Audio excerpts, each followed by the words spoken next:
As the temperature of the blackbody increases, what happens to the color of the emitted light? A. It goes from white to black. B. Red to yellow to white.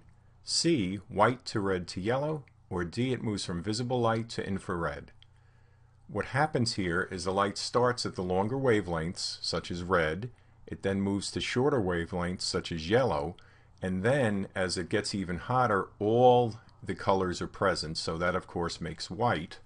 So the answer to this question is B.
However, can you see a really big problem with the classical theory prediction?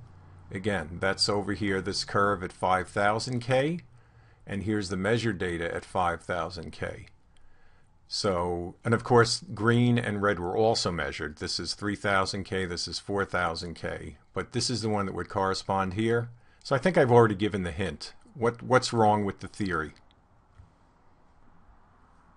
The classical theory shows that the intensity of the emitted radiation, that's this curve here, you can see that it's coming off the chart here, and you can imagine it just keeps on going, and you don't have to imagine, that's actually what the theory says.